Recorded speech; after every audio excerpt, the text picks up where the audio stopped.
ഗുരുവായൂർ സത്യാഗ്രഹത്തിൻ്റെ ഘട്ടത്തിലാണ്,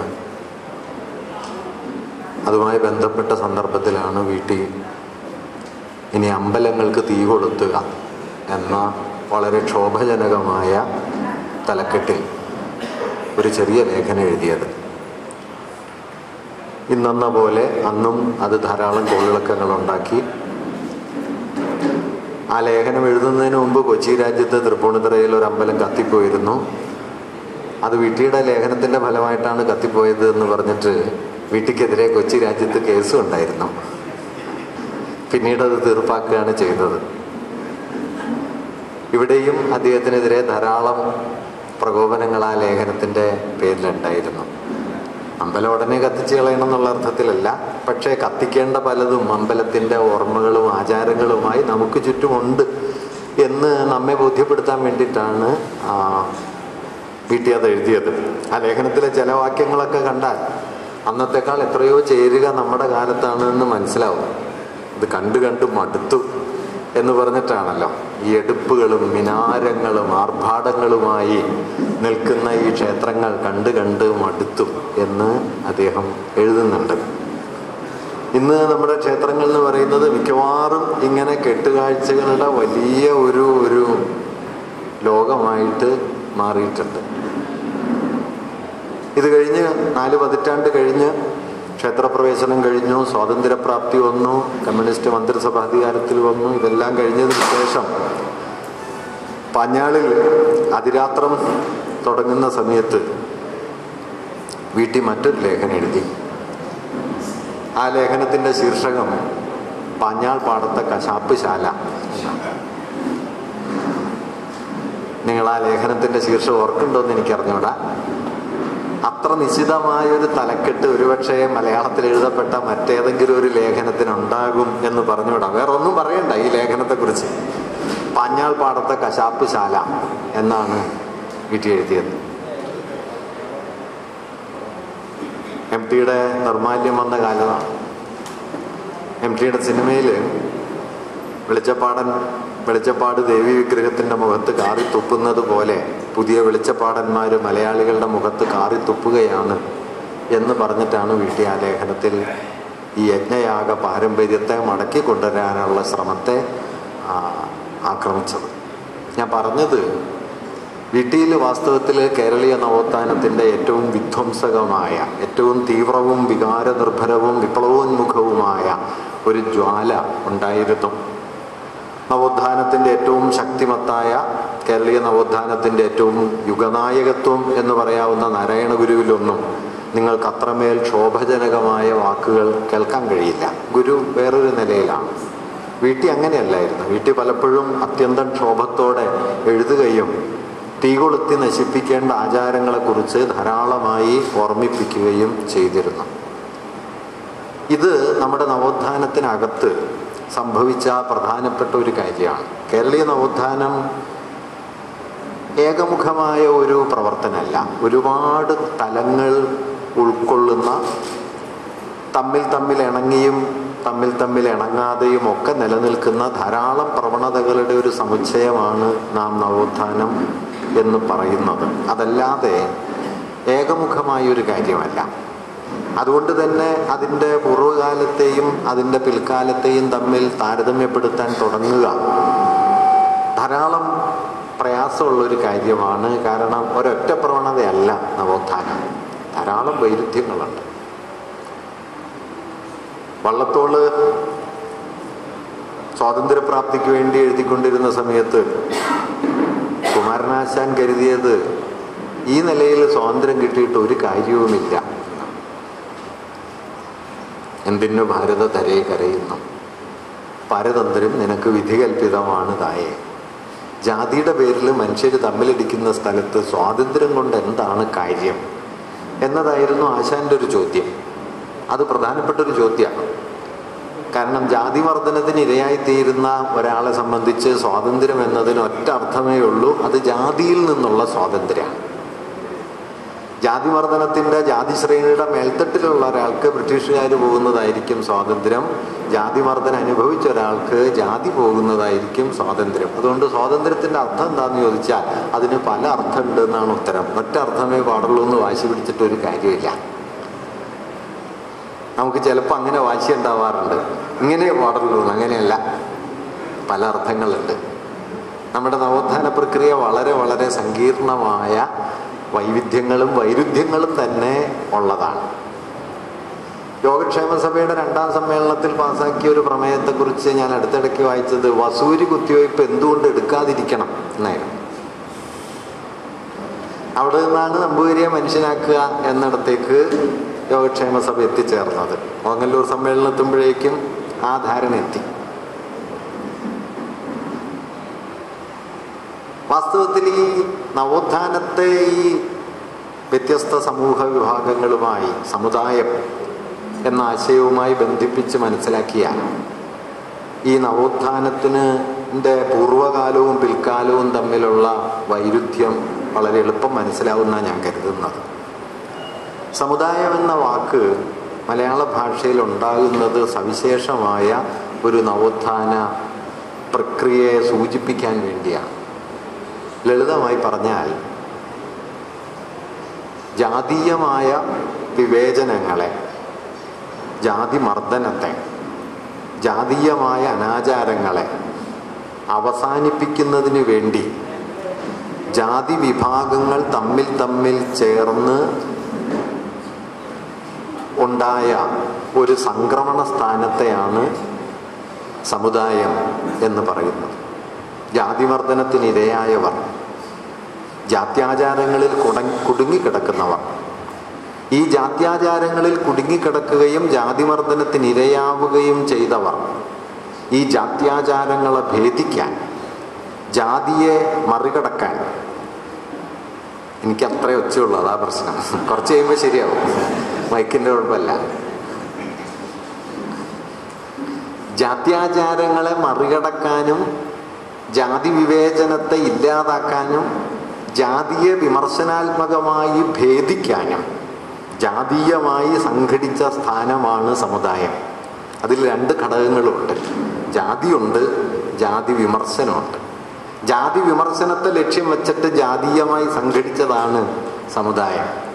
അങ്ങനെയാണ് നവോത്ഥാന കാലത്ത് സമുദായം എന്നത് വിപ്ലവകരമായ ഒരു സംഘാടന തത്വമായി മാറിയത്. അത് ഏത് സമുദായമാകട്ടെ, ആ സമുദായത്തിൻ്റെ ഉള്ളിൽ നിന്നുകൊണ്ട് ജാതിക്കെതിരായ ഒരു വിമർശന മൂല്യത്തെ അതിശക്തമായി ഉയർത്തിക്കൊണ്ടുവരാനാണ് ശ്രമിച്ചത്.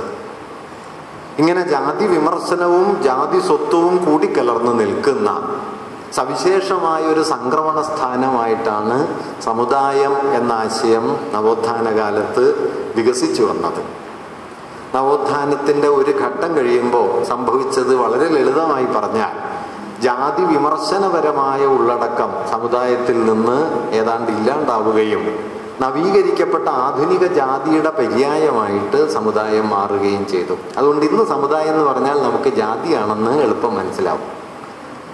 അല്ലാതെ ഇന്ന് സമുദായം എന്ന വാക്ക് കേട്ടാൽ അതിൽ ജാതി വിമർശനമുണ്ട് എന്ന് മനസ്സിലാകാൻ പ്രയാസമാണ്.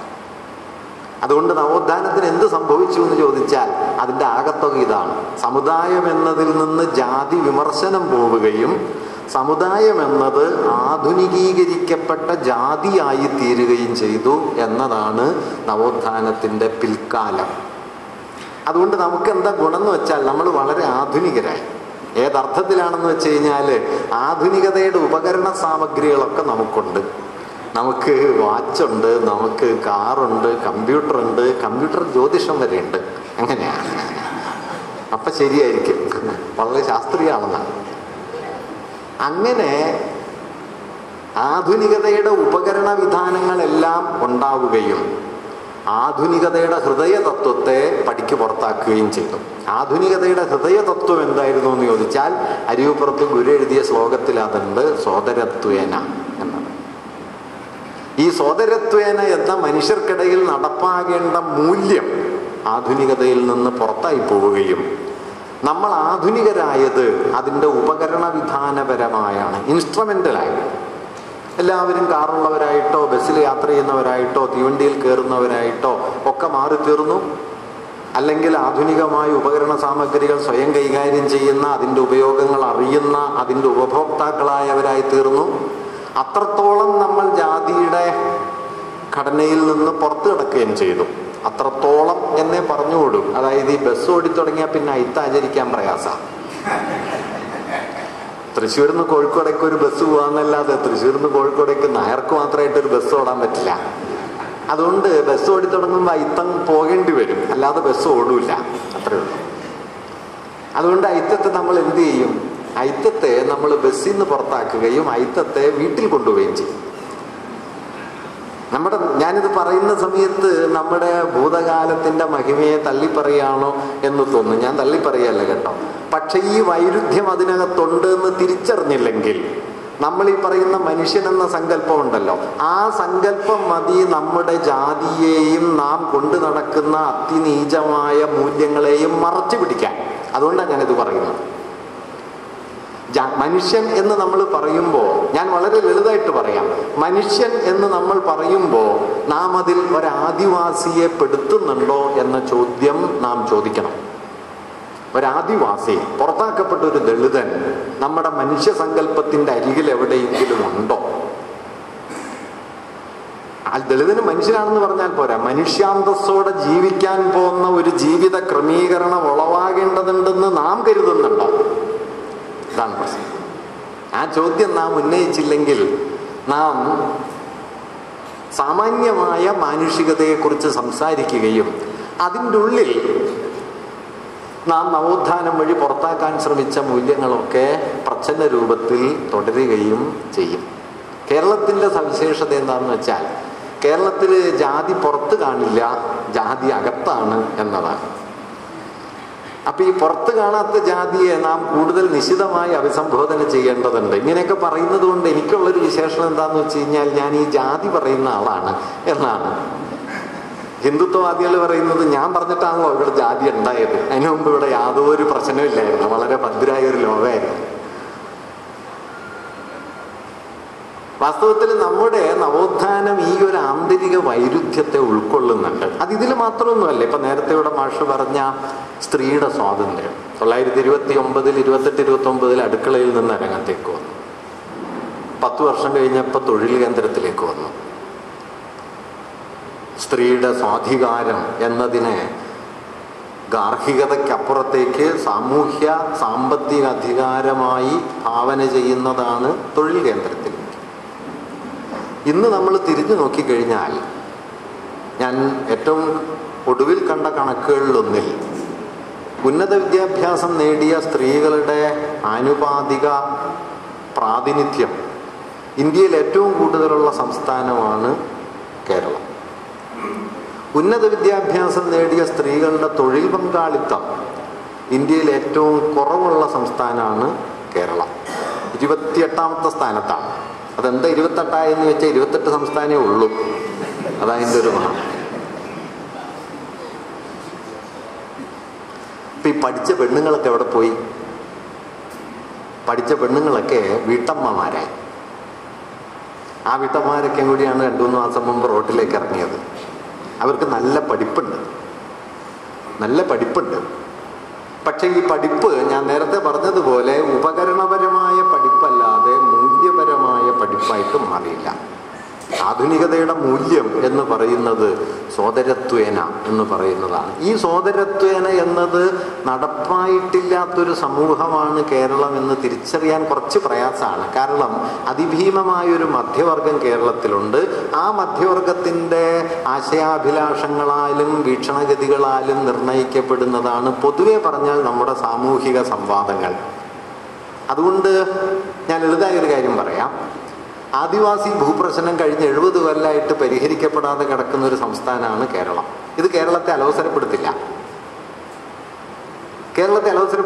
കേരളത്തിന് പരിഹരിക്കാൻ പറ്റാത്തൊരു പ്രശ്നമാണ് ആദിവാസി പ്രശ്നം എന്ന് ഞാൻ കരുതുന്നില്ല, ഭൂപ്രശ്നം. പക്ഷെ കേരളം അത് പരിഹരിക്കില്ല. അത് പരിഹരിക്കപ്പെടുന്നില്ല എന്നുള്ളത് കേരളീയ സമൂഹത്തെ ഏതെങ്കിലും തരത്തിൽ വേദനിപ്പിക്കില്ല. ഇന്ത്യയിലെ തന്നെ ഏറ്റവും ഉയർന്ന സാമ്പത്തിക അസമത്വമുള്ള സമൂഹങ്ങളിൽ ഒന്നാണ് കേരളം. കേരളത്തിലെ ഏറ്റവും മേൽത്തട്ടുകാരായ 10% പേർ ഏതാണ്ട് കേരളത്തിലെ മൊത്തം സമ്പത്തിന്റെ 45% കൈയാളുന്നുണ്ട്. ഇത് 10 കൊല്ലം മുമ്പുള്ള കണക്കാണ്. ഇപ്പൊ അതിൽ കൂടിയിട്ടുണ്ടാവും. നമ്മൾ വളരുകയാണല്ലോ. 10 കൊല്ലം മുമ്പ് ശതകോടീശ്വരന്മാർ വളരെ കുറവായിരുന്നു. ഇപ്പൊ പിടിച്ചാൽ കിട്ടാത്ത പരുവത്തിലാണ്, വലുതായിക്കൊണ്ടിരിക്കുന്നു. 45% സമ്പത്ത് അതിസമ്പന്നരുടെ കയ്യിലാണ്, 10% വരുന്ന മേൽത്തട്ടിന്റെ കയ്യിലാണ്. കീഴേത്തട്ടിലെ 10%ന്റെ കയ്യിൽ മൊത്തം സമ്പത്തിന്റെ 1.3% ഉള്ളൂ. മേൽത്തട്ടും കീഴ്ത്തട്ടും തമ്മിലുള്ള അന്തരം ഏതാണ്ട് 35 മടങ്ങിന് മുകളിലാണ്. സാമ്പത്തിക അസമത്വത്തിന്റെ വളരെ ഉയർന്ന അനുവാദങ്ങളിലൊന്നാണ് മേൽത്തട്ടും കീഴ്ത്തട്ടും തമ്മിലുള്ള കേരളത്തിലെ അന്തരം. ഒരു കാര്യം കൂടി ഞാൻ പറയാം. ഈ കീഴ്ത്തട്ടിലെ 10% ആരാണ് എന്ന് നിങ്ങൾ അന്വേഷിച്ചാൽ യാതൊരു സംശയവും വേണ്ട, ആദിവാസികളും ദളിതരുമാണ്. 95% ആദിവാസികളും ദളിതരുമാണ്. ഞാൻ പറയാൻ ആഗ്രഹിക്കുന്ന കാര്യം, കേരളത്തിലും ദാരിദ്ര്യത്തിന് ജാതിയുണ്ട് എന്നതാണ്. അതുകൊണ്ട് മനുഷ്യൻ എന്ന് നമ്മൾ പറയുന്ന സമയത്ത് ഈ മനുഷ്യ സങ്കല്പത്തെ പടിപടിയായി നാം വലുതാക്കിക്കൊണ്ടിരുന്നില്ലെങ്കിൽ മനുഷ്യ സങ്കല്പം തന്നെ അതിനെതിരായി തീരും. ഇപ്പൊ ആരാണ് മനുഷ്യൻ എന്ന് ചോദിച്ചപ്പോൾ ചന്തുവേനോൻ കരുതിയിരുന്നത് മാധവനാണെന്നാണ്.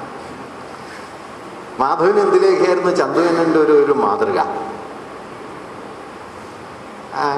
അതിനു മുമ്പ് രാജാക്കന്മാരൊക്കെ ആയിരുന്നു മനുഷ്യർ. ഇപ്പം ചന്തുവേനൻ എത്തിയപ്പോൾ മാധവനായി, ഇന്ദുലേഖയായി. കസവിന്റെ കര എവിടെ അവസാനിക്കുന്നു, ശരീരത്തിന്റെ നിറം എവിടെ തുടങ്ങുന്നു എന്നറിയാൻ വയ്യാത്തൊരു പരുവാകുമ്പോഴാണ് നിങ്ങൾക്കൊരു മനുഷ്യപ്രകൃതം വരിക എന്നാണ് ചന്തുവേനോൻ കരുതിയിരുന്നത്. പി കെ ബാലകൃഷ്ണൻ ചന്തുവേനോനെ കുറിച്ച് പറയുന്ന രസമുള്ള 2 കാര്യങ്ങള്, ചന്തുവേന്റെ നോവലില് 2 ജാതിക്കാരേ ഉള്ളൂ എന്നാണ്. അത് നായരും നമ്പൂരിയാണ്. ബാലകൃഷ്ണൻ പറയണത്, ചന്തുവേനന്റെ സുഹൃത്തുക്കളിൽ തീയന്മാര് ധാരാളം ഉണ്ടായിരുന്നു. തീയന്മാരെ വീട്ടിൽ കയറ്റിയിരുന്നെങ്കിൽ നോവലിൽ കയറ്റിയിട്ടില്ല എന്നാണ്. കാരണം ഈ മനുഷ്യൻ എന്ന് പറഞ്ഞാൽ ഏതാണ്ട് ഒരു നായരെ പോലെ ഇരിക്കും എന്നൊരു പരുവത്തിന് അപ്പുറത്തേക്ക് ഈ തോന്നില്ല. അടുത്ത ഘട്ടത്തിൽ അത് തോന്നി, തകഴിക്ക് അത് തോന്നി. തോട്ടിയുടെ മകൻ 2 ഇടം കഴിയും. ചാത്തനും കോരനും വന്നു, തോട്ടിയുടെ മക്കൾ വന്നു. ബഷീർ കുറെ കൂടി മനുഷ്യൻ എന്നുള്ള സങ്കല്പത്തെ വലുതാക്കുന്നുണ്ട്. ആനവാരി രാമൻ നായർ, പൊൻകുരിശ് തോമ, മണ്ട മുസ്തഫ, ഇവരൊക്കെ മനുഷ്യരാണ് എന്നും അവർക്കൊക്കെ വേറെ വേറെ ജീവിതാനുഭവങ്ങളുണ്ട് എന്നും ബഷീർ നമ്മെ ബോധ്യപ്പെടുത്തിക്കൊണ്ടിരുന്നു. ഞാൻ പറഞ്ഞത് അല്ലാതെ നിരന്തരമായി മനുഷ്യനെന്ന സങ്കല്പത്തെ പുനഃസംഘടിപ്പിക്കാൻ, ആ പുനഃസംഘാടനത്തെ നമ്മുടെ മാനുഷിക ബോധവുമായി കൂട്ടിവിളക്കാൻ കഴിഞ്ഞില്ലെങ്കിൽ മനുഷ്യനെന്ന സങ്കല്പം തന്നെ വാസ്തവത്തിൽ വളരെ യാഥാസ്ഥിതികമായി തീരും. ഇതാണ് മനുഷ്യസങ്കല്പത്തിലുള്ള ഒരു പരാധീനത. 100 കൊല്ലം മുമ്പ് മനുഷ്യൻ എന്ന് കരുതിയിരുന്നത് അല്ല ഇന്ന് നമ്മൾ മനുഷ്യൻ. 20-ാം നൂറ്റാണ്ടിന്റെ തുടക്കത്തിൽ പോലും മൃഗശാലകൾ പോലെ കൂടുകൾ ഉണ്ടാക്കി ആഫ്രിക്കയിൽ നിന്ന് മനുഷ്യരെ പ്രദർശിപ്പിച്ചിരുന്നു. അവർ മനുഷ്യരായിരുന്നു, പക്ഷെ മനുഷ്യരാണെന്ന് മനസ്സിലാക്കപ്പെട്ടിരുന്നില്ല, മാനിക്കപ്പെട്ടിരുന്നില്ല. അതുകൊണ്ടാണ് ഞാൻ പറഞ്ഞത്, ഒരു ആദിവാസി എന്നത് നാം മനുഷ്യൻ എന്ന് പറയുന്നതിൻ്റെ അതിർത്തിക്കുള്ളിൽ വരും എന്ന് കാണാൻ, പുറത്താക്കപ്പെട്ട ഈ മനുഷ്യർ കൂടി ചേർന്നതാണ് മനുഷ്യൻ എന്ന സങ്കല്പമെന്നും കാണാൻ, അതുകൂടി ചേർന്നൊരു മാനുഷികതയിലേക്ക് നമ്മുടെ മനുഷ്യ സങ്കല്പത്തെ വികസിപ്പിക്കാൻ കഴിയുമ്പോഴാണ് വാസ്തവത്തിൽ നവോത്ഥാന മൂല്യത്തിൻ്റെ കാലബദ്ധമായ നവീകരണം നടക്കുക എന്ന കാര്യമാണ് ഞാൻ പറയാൻ ശ്രമിച്ചത്. അതല്ലാതെ നവോത്ഥാനത്തെ ഭൂതകാലത്തിലെ ഒരു സുവർണ ദശയായി സങ്കല്പിക്കുകയും ഭൂതകാലത്തെക്കുറിച്ചുള്ള ഗൃഹാതുരമായ ഒരു അഭിമാനമായി അതിനെ കൊണ്ടു നടക്കുകയും നമ്മുടെ കാലത്തേക്ക് ആ മൂല്യത്തെ സംക്രമിപ്പിക്കാതിരിക്കാൻ ശ്രമിക്കുകയും ചെയ്താൽ നവോത്ഥാനം വാസ്തവത്തിൽ ഒരു മറയായിത്തീരും. നവോത്ഥാനം ഒരു മറയല്ല. നിങ്ങൾക്ക് നവോത്ഥാനത്തെ മടക്കിക്കൊണ്ടിരിക്കുക സാധ്യമേയല്ല. ഒരു ചരിത്രഘട്ടത്തെയും തിരിച്ചു വിളിക്കാൻ പറ്റില്ല. പറ്റുന്നത് ആ കാലമുളവാക്കിയ മൂല്യബോധത്തെ നമ്മുടെ കാലത്ത് ആവിഷ്കരിക്കാൻ കഴിയുമോ? എല്ലാ മനുഷ്യരും തുല്യരാണ് എന്ന ബോധ്യത്തെ എങ്ങനെയാണ് നമ്മുടെ കാലത്ത് പ്രകാശിപ്പിക്കാൻ കഴിയുക എന്ന ചോദ്യത്തിന് നമ്മുടെ മുമ്പിലുള്ള വലിയ ഉത്തരങ്ങളിലൊന്നാണ് ഞാൻ നേരത്തെ പറഞ്ഞത്, അത് ആദിവാസി ഭൂപ്രശ്നത്തിലുണ്ട്.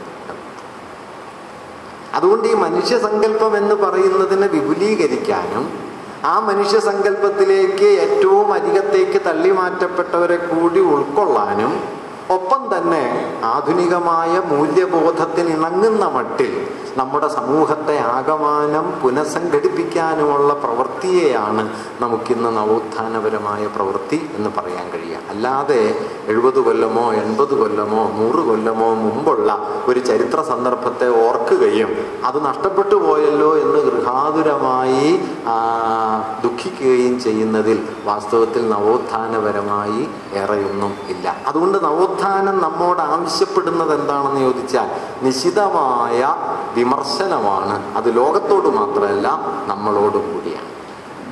ലോകത്തോട് മാത്രമല്ല നമ്മളോടും കൂടിയുള്ളൊരു വിമർശനം നവോത്ഥാനം ആവശ്യപ്പെടുന്നുണ്ട്. ആ വിമർശനത്തിൽ ഏറ്റവും പ്രധാനമായി എനിക്ക് തോന്നുന്ന ഒരു കാര്യം, നവോത്ഥാനം നമ്മുടെ ജീവിത പരിസരത്ത് കൊണ്ടുവരാൻ ശ്രമിച്ച ഏറ്റവും പ്രധാനപ്പെട്ട മൂല്യങ്ങളിലൊന്ന് അത് സാമൂഹികതയുടെ ഒരു താല്പര്യമായിരുന്നു. സമൂഹം എന്ന കരുതൽ, താനല്ലാത്തവരെ കുറിച്ചുള്ള ഉത്കണ്ഠ, ആ ഉത്കണ്ഠയെ കഴിയുന്നത്ര ആവിഷ്കരിക്കാനും പ്രാവർത്തികമാക്കാനും വേണ്ടിയുള്ള വലിയ ശ്രമങ്ങൾ, അത് പ്രധാനമായി തീർന്നപ്പോഴാണ് ദൈവം എന്നത് അത് ആചാരങ്ങളും മന്ത്രങ്ങളുമല്ല, മറിച്ച് അത് ചില നീതിബോധമോ മൂല്യസങ്കല്പങ്ങളോ ആണ് എന്ന് വന്നത്. പ്രപഞ്ചമാകെ ദൈവാധീനമാണെന്നും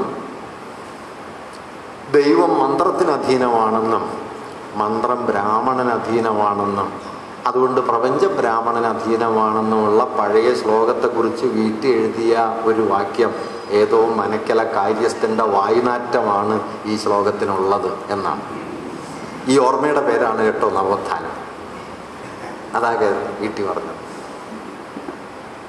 അങ്ങനെ നിശിതമായ വിമർശനബോധം തന്നോടും തൻ്റെ തന്നെ പാരമ്പര്യത്തോടും വീട്ടിൽ എഴുതിയൊരു വാക്യമുണ്ടല്ലോ, പട്ടിയായിട്ട് ജനിക്കാം, പൂച്ചയായിട്ട് ജനിക്കാം, ഏത് നികൃഷ്ട ജന്തുവായിട്ടും ജനിക്കാം, ഒരപ്പനായിട്ട് ജനിക്കാൻ പറ്റില്ല.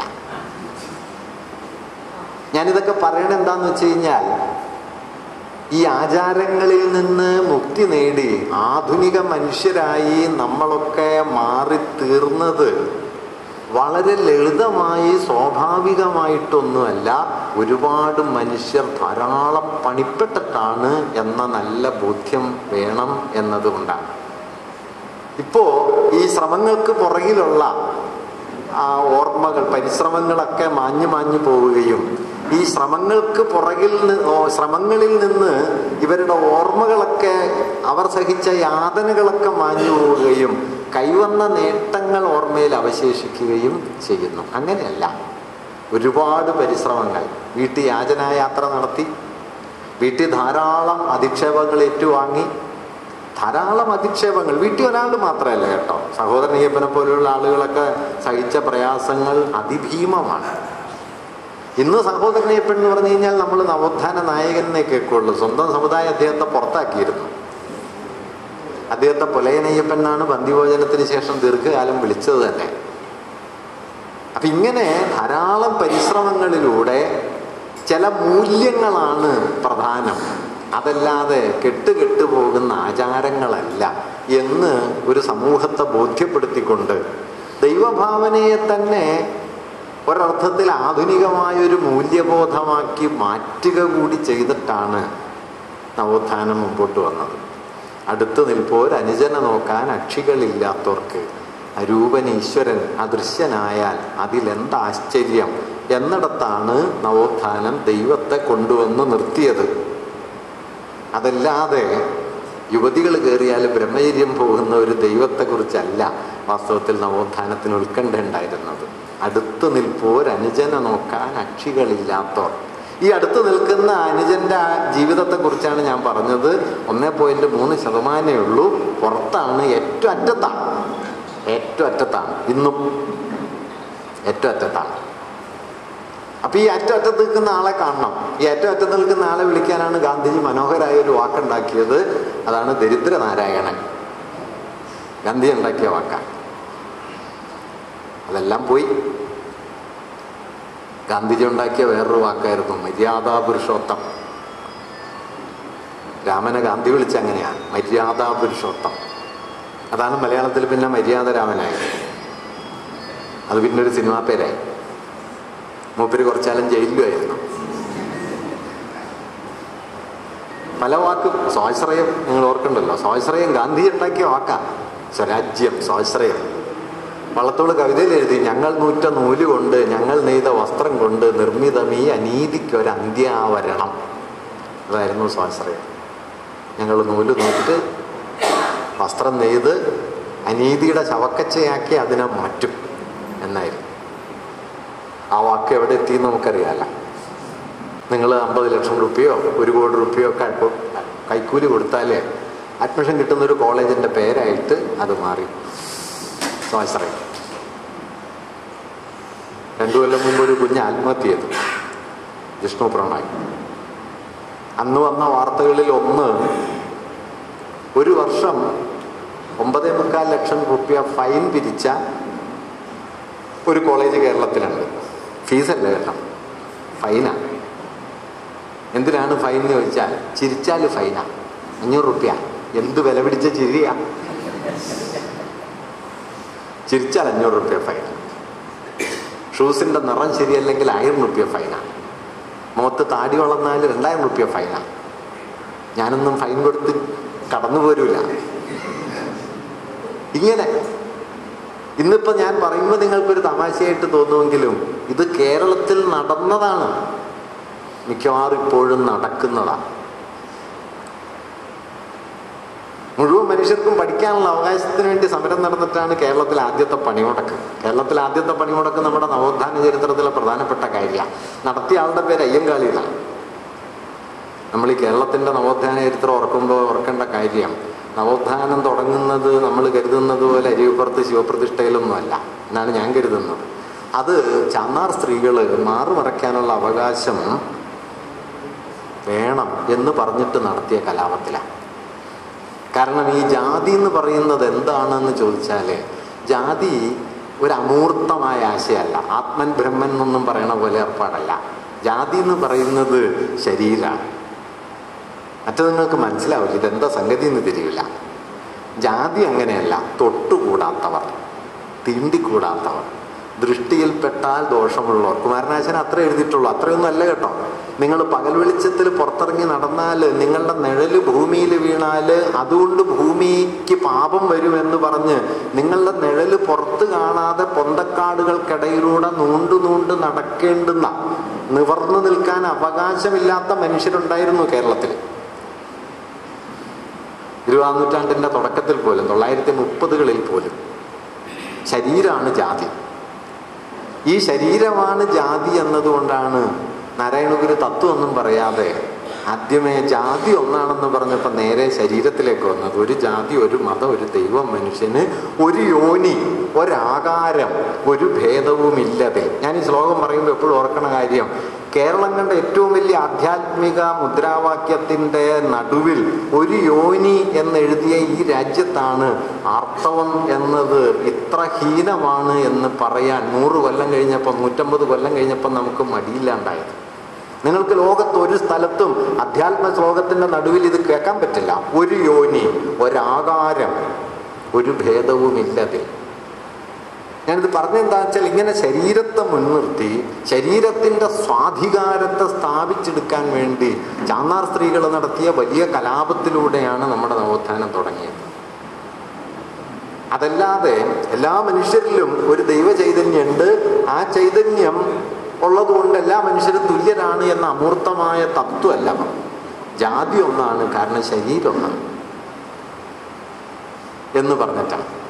ഇങ്ങനെ നമ്മുടെ അതുകൊണ്ടാണ് നമ്മുടെ നവോത്ഥാനത്തിൽ മറ്റെവിടെയും കാണാത്ത ഈ പ്രശ്നങ്ങൾ വന്നത്. എല്ലാവർക്കും വിദ്യാഭ്യാസം.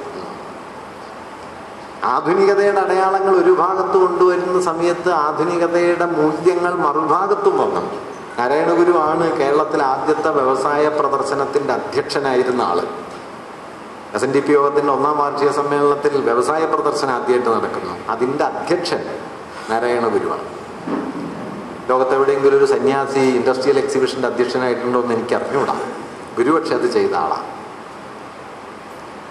ശിവഗിരി തീർത്ഥാടനം തുടങ്ങാൻ കിട്ടൻ റൈറ്റർ ഗുരുവിൻ്റെ അടുത്ത് ചെന്നു. എന്നിട്ട് പറഞ്ഞു, സ്വാമി നമുക്കൊരു തീർത്ഥാടനം വേണം. ഗുരു ചോദിച്ചു, എന്ത് കാര്യത്തിനാണ്?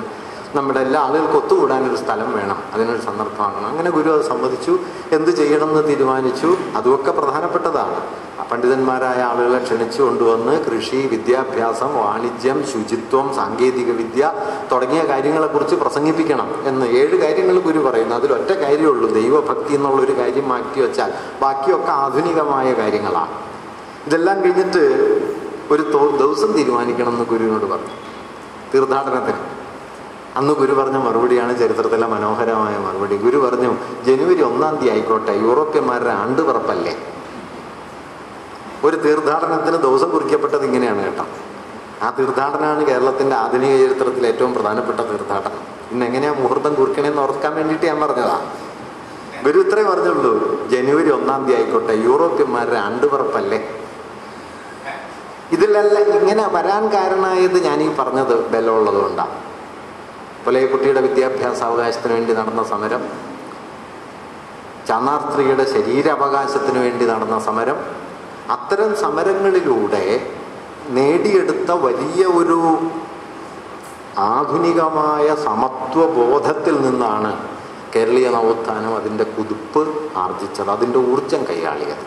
ആ ഊർജമാണ് സംശയരഹിതമായും സോദരത്വേന എന്ന മൂല്യമായി നമ്മുടെ നവോത്ഥാനത്തിലേക്ക് കടന്നു കയറിയത്. അതുകൊണ്ടാണ് ഇന്ത്യയിൽ മറ്റെവിടെയും ഒരുപക്ഷെ നിങ്ങൾ കാണാനിടയില്ലാത്ത മട്ടിൽ വീട്ടിയെ പോലൊരാൾ അമ്പലങ്ങൾക്ക് തീ കൊളുത്തുക എന്നൊരു ഭാഗത്ത് എഴുതുകയും 40 കൊല്ലം കഴിഞ്ഞ് പാഞ്ഞാൾപ്പാടത്തെ കശാപ്പുശാല എന്നൊക്കെ എഴുതുകയും ചെയ്തത്. അതൊരാളുടെ സ്വകാര്യമായൊരു ധീരതയുടെ മാത്രം ബലമല്ല, കേരളീയ നവോത്ഥാനത്തിൻ്റെ ചരിത്രത്തിലെ വിധ്വംസക ശേഷികൾ വീട്ടിയിലൂടെ പ്രകാശിതമായതിൻ്റെ അടയാളങ്ങളാണ്.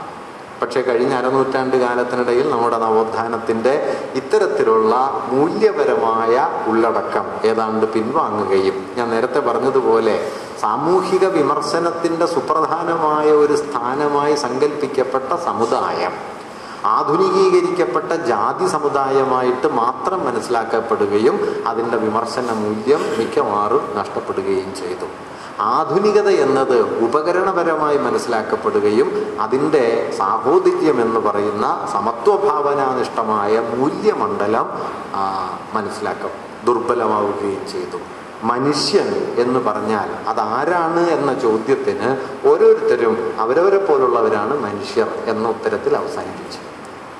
അവരവരെ പോലുള്ളവരല്ല, അവരവരെ പോലെ അല്ലാത്തവരെ മനുഷ്യരായി കാണുമ്പോഴാണ് ആ സങ്കല്പത്തിന് സംക്രമണശേഷി ഉണ്ടാവുക. നിങ്ങളെപ്പോലുള്ള ഒരാളെ മനുഷ്യനായി കാണാനല്ല, മനുഷ്യനായി കാണാത്ത ഒരാളെ മനുഷ്യനായി കാണാൻ. ഈ മനുഷ്യനായി കാണാത്ത ഒരാളെ മനുഷ്യനാക്കുക എന്നുള്ളതായിരുന്നു വാസ്തവത്തിൽ നമ്മുടെ ദേശീയ പ്രസ്ഥാനത്തിലൊക്കെ. ഇപ്പം ഗാന്ധിജിയോടൊരിക്കൽ ചോദിക്കുന്നുണ്ട്, എന്താണ് ശരിയുടെ മാനദണ്ഡം എന്ന് ചോദിക്കുമ്പോൾ ഗാന്ധി പറഞ്ഞത്, നിങ്ങൾ കണ്ടതിൽ ഏറ്റവും ദരിദ്രനായ ഒരാളെ മനസ്സിൽ കാണുക, അയാൾക്ക് ഗുണമാണെങ്കിൽ നിങ്ങൾ ശരിയാണ് എന്നാണ്. ഏറ്റവും ദരിദ്രനായ ഒരാളെന്ന് പറഞ്ഞു കഴിഞ്ഞാൽ ഇന്ന് നിങ്ങൾ റോട്ടിൽ ഇറങ്ങിക്കഴിഞ്ഞാൽ ഒരുപക്ഷെ നമ്മുടെ ഈ മാൻഹോളുകൾ വൃത്തിയാക്കുന്ന ആളുകളെ കാണാം. കഴിഞ്ഞ കൊല്ലം ഇന്ത്യയിൽ മരിച്ചു പോയത് 4000-ഓളം പേരാണ്. സ്വച്ഛ ഭാരതം. ഈ ഇയാൾ നമ്മളെപ്പോലെ ഒരാളാണെന്ന് കരുതാൻ കഴിയുന്നിടത്താണ് വാസ്തവത്തിൽ ഈ നവോത്ഥാനം ഒരു മൂല്യമായി പ്രവർത്തിക്കുന്നതെന്നാണ് ഞാൻ പറഞ്ഞത്. അപ്പോൾ ആ മൂല്യത്തിലേക്ക് നമ്മുടെ നവോത്ഥാന ഭാവനയെ വികസിപ്പിക്കുക, വീട്ടിൽ അതിനു വേണ്ടി വലിയ തോതിൽ പരിശ്രമിച്ച കാലം. നമ്മുടെ നവോത്ഥാന ഘട്ടത്തിൽ എല്ലാ മനുഷ്യർക്കും ഈ കരുതൽ വളരെ കൂടുതലുണ്ടായിരുന്നു. അവസാനത്തെ ആളിലേക്ക് ഈ ആശയത്തെ എത്തിക്കുക എന്നുള്ളത്. അവസാനത്തെ ആൾ, അന്ത്യജൻ എന്നൊക്കെ ഗാന്ധിജി പറയുകയാണ്, അന്ത്യജൻ. അപ്പം ഈ ആശയം നമ്മുടെ ആധുനിക മൂല്യബോധത്തിൻ്റെ അടിത്തറയായി മാറുകയും ഉപകരണപരമായൊരു മൂല്യത്തിന് പകരം ഒരു സങ്കല്പത്തിന് പകരം അത് മൂല്യപരമായ ഒന്നായിട്ട് പ്രവർത്തിച്ചു തുടങ്ങുകയും ചെയ്തൊരു ഘട്ടം നമ്മുടെ നവോത്ഥാനത്തിലുണ്ട്. നിർഭാഗ്യവശാൽ നവോത്ഥാനത്തെ തന്നെ ഒരു ബൂർഷ്വാ പരിഷ്കരണം എന്നതിനപ്പുറം നൈതികമായ ഒരു മൂല്യ വിപ്ലവം കൂടിയായി മനസ്സിലാക്കുന്നതിൽ കേരളം പൊതുവെ പരാജയപ്പെട്ടതുകൊണ്ട് ഇത് ആധുനികതയിലേക്കുള്ള ഉപകരണപരമായ ഒരു പരിവർത്തനമാണ് എന്ന് തെറ്റിദ്ധരിക്കാൻ നമുക്ക് വളരെ പെട്ടെന്ന് പറ്റി. വാസ്തവത്തിൽ ഇത് വളരെ അപകടം പിടിച്ചെടുത്തി. നവോത്ഥാനത്തിൽ ബൂർഷ്വാ പരിഷ്കരണം എന്ന് വിളിക്കാവുന്ന ആധുനികതയുടെ യന്ത്രസാമഗ്രികളിലേക്കും സാമൂഹ്യ ഘടനയിലേക്കുമുള്ള പരിവർത്തനത്തോടൊപ്പം അത്രത്തോളം അത് പുരുഷാപരിഷ്കരണമാണ്. ഒപ്പം ആധുനികതയുടെ അപാരമായ മൂല്യവ്യവസ്ഥയിലേക്കുള്ള പരിവർത്തനവും ഉണ്ടായിരുന്നു. ഈ മൂല്യവ്യവസ്ഥയിലേക്കുള്ള പരിവർത്തനമാണ് വാസ്തവത്തിൽ നവോത്ഥാനത്തെ അതിൻ്റെ പരിമിതമായ അർത്ഥത്തിൽ നിന്ന് പുറത്തു കൊണ്ടുവരാൻ ശ്രമിച്ചത്. അതല്ലാതെ യന്ത്രസാമഗ്രികളും ഭൗതികോപകരണങ്ങളുമുള്ള ഒരു ജനതയായിട്ട്, പഴയ അന്ധവിശ്വാസങ്ങൾക്ക് പകരം പുതിയ ശാസ്ത്രബോധമുള്ള ഒരു ജനതയായിട്ട്, പഴയ മരുന്നിനും മന്ത്രത്തിനും പകരം ആധുനിക അലോപ്പതി സ്വീകരിക്കുന്ന ജനതയായിട്ട് മാറുക എന്നത് മാത്രമല്ല, മറിച്ച് ഈ മൂല്യം അതിൽ പ്രധാനമായി. ആ മൂല്യപരമായ പരിവർത്തനം നവോത്ഥാനത്തിൻ്റെ കാതലായിട്ടുണ്ടായിരുന്നു. ഞാനിത് ആവർത്തിക്കുന്നത് എന്തുകൊണ്ടാണെന്ന് വെച്ച് കഴിഞ്ഞാൽ, ഇന്ന് നമുക്ക് ഈ മൂല്യപരമായ തലത്തെ നവോത്ഥാനവുമായി ചേർത്ത് മനസ്സിലാക്കാനോ നമ്മുടെ സമകാലിക സന്ദർഭത്തെ തന്നെ ഈ മൂല്യവ്യവസ്ഥയുമായി ചേർത്ത് വെച്ച് സ്വാംശീകരിക്കാനോ പൊതുവിൽ കഴിയുന്നില്ല എന്ന സ്ഥിതിവിശേഷം ഉണ്ട് എന്നതുകൊണ്ടാണ്. അതുകൊണ്ട് ഈ മനുഷ്യൻ എന്ന സങ്കല്പത്തെ കൂടുതൽ കൂടുതൽ വലുതാക്കിക്കൊണ്ടിരിക്കണം. അതിലേക്ക് നാനാജാതി മതസ്ഥർ മാത്രമല്ല, ഈ നാനാജാതികളെന്നൊക്കെ നാം പറയുന്ന സമയത്ത് നമ്മുടെ സങ്കല്പ സീമയിൽ വരുന്ന മനുഷ്യരുണ്ടല്ലോ, അതിനപ്പുറത്തുള്ള മനുഷ്യർ, അവരെ കൂടി കാണുകയും അതുകൂടി ഉൾക്കൊള്ളുന്ന ഒരു മനുഷ്യഭാവനയെ നമ്മുടെ ഈ സാമൂഹിക ബോധ്യത്തിൻ്റെ ഉള്ളിലേക്ക് സന്നിവേശിപ്പിക്കുകയും വേണം. നിർഭാഗ്യവശാൽ കഴിഞ്ഞ അരനൂറ്റാണ്ട് കാലമെങ്കിലുമായി കേരളീയ സമൂഹം അത് പുറമേ നടിക്കുന്ന പുരോഗമന ബോധ്യങ്ങൾ കൊണ്ട്, പുറമേ എടുത്തണിയുന്ന പുരോഗമന ബോധ്യങ്ങൾക്കുള്ളിൽ കടുത്ത യാഥാസ്ഥിതികത്വത്തിൻ്റെ ലോകം നിലനിർത്തുന്നുണ്ട് എന്ന് കരുതുന്ന ഒരാളാണ് ഞാൻ. ഇത് വിമർശനാത്മകമായി തിരിച്ചറിയാതെ നമുക്ക് നമ്മുടെ കാലം ഉയർത്തുന്ന വെല്ലുവിളികളെ തോൽപ്പിക്കാൻ കഴിയില്ല. പൊടുന്നനെ ഉണ്ടായ പരിവർത്തനമല്ല ഇത്. ഇപ്പോൾ ശബരിമല പ്രശ്നവുമായി ബന്ധപ്പെട്ട് തെരുവിലാകെ വലിയ ക്ഷോഭം ഉണ്ടായ സമയത്ത് പലരും പറഞ്ഞ ഒരു കാര്യം എന്താണെന്ന് വെച്ചാൽ, ആ പ്രളയ സമയത്ത് എന്തൊരു ഐക്യമായിരുന്നു, എത്ര പെട്ടെന്നാണ് പോയത് എന്ന് ധാരാളം പേര് വിഷാദിക്കുകയുണ്ടായി. അങ്ങനെ ഓഗസ്റ്റ് സെപ്റ്റംബറിൽ ഐക്യവും ഒക്ടോബർ നവംബറിൽ യുദ്ധവും എന്ന മട്ടിലൊന്നുമല്ല. അങ്ങനെ ഒക്ടോബർ നവംബറിലായിട്ടുണ്ടായതല്ല. ഈ ഐക്യത്തിനും ദീർഘകാല ചരിത്രമുണ്ട്, ഈ കലഹത്തിനും ദീർഘകാല ചരിത്രമുണ്ട്. അതാണ് ഞാൻ പറഞ്ഞത്. ഈ ഐക്യത്തിൻ്റെ ചരിത്രം എവിടെ നിന്ന് തുടങ്ങുന്നു എന്ന് ചോദിച്ചാൽ, സോദരത്വേന എന്നിടത്തുനിന്ന് തുടങ്ങും. നമ്മുടെ നവോത്ഥാനത്തെ സമീപകാലത്ത് ഏറ്റവും നന്നായി ആവിഷ്കരിച്ചത് ആരാണെന്നറിയോ?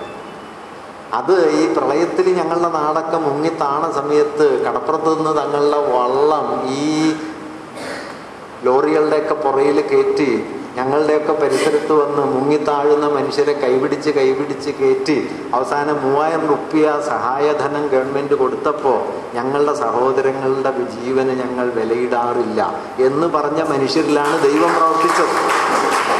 ആ മനുഷ്യരിലാണ് ദൈവം പ്രവർത്തിച്ചത്, അല്ലാതെ ഈ നാമജപത്തിൽ കൈകൊട്ടി പാടി നടന്നിടത്തൊന്നും അല്ല ദൈവം പ്രവർത്തിച്ചത്. ഇവരിലാണ് ദൈവം പ്രവർത്തിക്കുന്നത് എന്ന് മലയാളിയെ ബോധ്യപ്പെടുത്താൻ ശ്രമിച്ച ഒരു പ്രസ്ഥാനത്തിൻ്റെ പേരായി നവോത്ഥാനം. വീട്ടിയുടെ ആത്മാർത്ഥം നോക്കിയാൽ കാണാമല്ലോ, ഈ അർത്ഥമറിയാതെ ഇങ്ങനെ പ്രാർത്ഥിച്ച് അവസാനം മാന്മാർക്ക് കൊടാന്ന് വായിച്ചപ്പോൾ ഉണ്ടായ വലിയൊരു തെളിച്ചമുണ്ടല്ലോ. അതൊരു ചെറിയ കാര്യമല്ല. ശർക്കര പൊതിഞ്ഞു വന്ന ഒരു കഷ്ണം കടലാസ് എടുത്തിട്ടാണ് മാന്മാർക്ക് കൊടകൾ എന്ന് വായിച്ചിട്ട് അവിടെ നിന്നാണ് പിന്നെ വീട്ടിൽ ഈ വെളിച്ചത്തിലേക്ക് മുഴുവൻ പോയത്.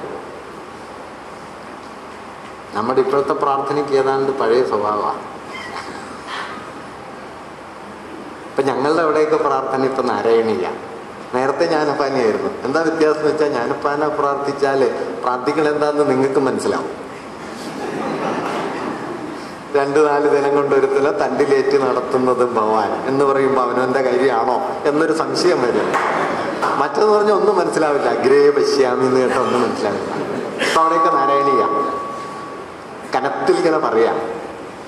പണ്ട് നാരായണഗുരുവിൻ്റെ അടുത്ത് ഈ നവോത്ഥാനത്തിൻ്റെ ഒരു മേജർ ഇഷ്യൂ ആണ് കേട്ടോ ഈ ഭാഷ എന്ന് പറയുന്നത്. സനാഉള്ള മക്തി തങ്ങൾ എന്ന് പറഞ്ഞിട്ട് നവോത്ഥാനത്തിലൊരു വലിയ ഇസ്ലാമിക നേതാവുണ്ട്. ഇസ്ലാമിനകത്ത് നവോത്ഥാന മൂല്യങ്ങളെ കൊണ്ടുവരാൻ, ആധുനിക മൂല്യങ്ങളെ കൊണ്ടുവരാൻ ശ്രമിച്ച ഒരാളാണ്. ഇപ്പം മക്തി തങ്ങൾ പറയുന്ന ഒരു വാക്യം എന്താണെന്ന് വെച്ചാൽ, നിങ്ങൾ പ്രാർത്ഥിക്കുമ്പോൾ മലയാളത്തിൽ പ്രാർത്ഥിക്കണം, അറബിയിൽ പ്രാർത്ഥിക്കരുത്. അതിന് പുള്ളി ഒരു വിശദീകരണം പറഞ്ഞത്, അറബിയിൽ പ്രാർത്ഥിച്ച ആൾ പ്രാർത്ഥിക്കണം എന്താണെന്ന് ദൈവത്തിന് മാത്രമേ മനസ്സിലാവുള്ളൂ, നിങ്ങൾക്ക് മനസ്സിലാവില്ല.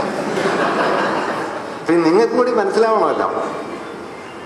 അടുത്തൊരു വലിയ പ്രധാനപ്പെട്ടതാണ്, പ്രാർത്ഥിക്കുന്നവനിലും പ്രാർത്ഥിക്കുന്നവളിലും കുടികൊള്ളുന്നതാണ് ദൈവം. ഇതാണ് നവോത്ഥാനം. പ്രാർത്ഥിക്കുന്നവളിൽ പ്രവർത്തിക്കുന്നതാണ് ദൈവം, അല്ലാതെ ഏതോ മന്ത്രത്തിലല്ല, ഏതോ വിഗ്രഹത്തിലല്ല, ഏതോ ആചാരത്തിൽ അല്ല. ഇത് മുഴുവൻ സംഗ്രഹിച്ചിട്ടാണ് ഉള്ളൂർ രണ്ടുപേര് കവിത എഴുതിയത്, അടുത്ത് നിൽപ്പോർ അനുജനെ നോക്കാൻ അക്ഷികളില്ലാത്തവർ. അപ്പൊ ഈ മൂല്യത്തെ നാം നവോത്ഥാനത്തിന്റെ ഹൃദയമായി കാണണം. അതല്ലാതെ യന്ത്രം വന്നു, വിദ്യാഭ്യാസം വന്നു, അല്ലെങ്കിൽ ഫാക്ടറി വന്നു എന്നത് മാത്രം നവോത്ഥാനമായിട്ട് കാണരുത്. ഈ മൂല്യം പ്രധാനം. ഈ മൂല്യത്തെ ഓരോ സമൂഹത്തിലേക്കും സന്നിവേശിപ്പിക്കാനുള്ള സാമൂഹികമായ ഒരു സവിശേഷ സ്ഥാനമായിട്ടാണ് സമുദായം എന്ന സങ്കല്പം നവോത്ഥാന ചരിത്രത്തിൽ ഉയർന്നു വന്നത്. പക്ഷെ അടുത്തൊരു ഘട്ടത്തിൽ ഈ മൂല്യത്തെ നാം ഈ സമുദായ സങ്കല്പത്തിൽ നിന്ന് പടിപടിയായി പുറകോട്ട് മാറ്റുകയും ഉപകരണപരമായ ആധുനികവൽക്കരിക്കപ്പെട്ട സമുദായങ്ങൾ, ആ സമുദായങ്ങൾ പുതിയ ജാതിക്കോട്ടകളായിട്ട് മാറുകയും ചെയ്തു. നമ്മുടെ ആൾദൈവങ്ങളും നാരായണ ഗുരുവും തമ്മിൽ എന്താ വ്യത്യാസം എന്ന് ചോദിച്ചാൽ, ഗുരുവിൽ ആധുനികത പ്രവർത്തിച്ചത് മൂല്യമായിട്ടാണ്, ആൾദൈവങ്ങളിൽ ആധുനികത പ്രവർത്തിക്കുന്നത് ഉപകരണമായിട്ടാണ്. അതുകൊണ്ട് 5 സ്റ്റാർ ഹോസ്പിറ്റലുണ്ട്, കണ്ടാൽ തന്നെ പേടിയാവും. പക്ഷെ ഈ മൂല്യമില്ല, ഗുരുവിൽ അതുണ്ട്. മൂല്യത്തോടൊപ്പമല്ലാതെ ഉപകരണപരമായി മാത്രം വരുന്ന ആധുനികതയുടെ പേര് മിക്കവാറും ഫാസിസം എന്നാണ്.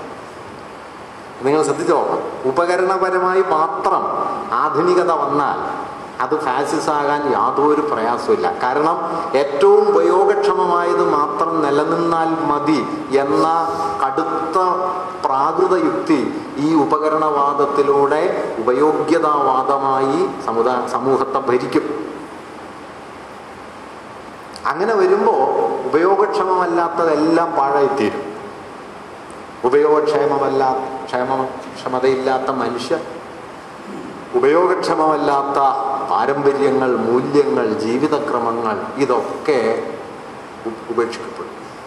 അതുകൊണ്ട് ഈ മൂല്യമെന്ന് പറയുന്നത് ഒരാദർശമാണെന്നോ അലങ്കാരമാണെന്നോ തെറ്റിദ്ധരിക്കരുത്. ആധുനികതയെ അതാക്കി മാറ്റിയത് അതിൻ്റെ ഈ ഹൃദയമൂല്യമാണ്. ആ മൂല്യം കേരളത്തിൽ പ്രവർത്തിച്ചത് കൊണ്ടാണ് ഇന്നും ആ മൂല്യത്തിൻ്റെ വേരറ്റ് പോയിട്ടില്ലാത്തത് കൊണ്ടാണ് ഞാൻ ഈ പറഞ്ഞ മത്സ്യത്തൊഴിലാളി പുറപ്പെട്ടു വന്നത്. മറുഭാഗത്ത് ഞാൻ ഈ നേരത്തെ പറഞ്ഞ ഈ മൂല്യത്തെ പുറത്താക്കിയിട്ട് നിങ്ങൾക്കൊരു ഉപകരണ വിധാനമായിട്ട് നവോത്ഥാനത്തെയും ആധുനികതയെയും കൊണ്ടു നടക്കാൻ പറ്റും എന്നതുകൊണ്ട് ആ നിലയിൽ ആധുനികീകരിക്കപ്പെട്ട ഒരു ബൃഹത് ഗ്രന്ഥം ഇന്ന് കേരളത്തിലുണ്ട് എന്നതുകൊണ്ടാണ് നമുക്ക് ഈ പറയുന്ന ആചാര സംരക്ഷണമാണ് ദൈവരക്ഷ എന്ന് കരുതുന്ന മനുഷ്യരെ ഇത്രമേൽ ഉണ്ടാക്കിയെടുക്കാൻ കഴിഞ്ഞത്. അതുകൊണ്ട് ഇത് നവോത്ഥാനത്തിനകത്തെ ഒരു പിളർപ്പിനെ സൂചിപ്പിക്കുന്നു. നിശ്ചയമായിട്ടും ഉപകരണപരമായ അംശങ്ങളെ പൂർണ്ണമായി ഒഴിവാക്കി കേവല മൂല്യമായി നവോത്ഥാനത്തെ നിലനിർത്താൻ കഴിയില്ല, അങ്ങനെ നിൽക്കില്ല.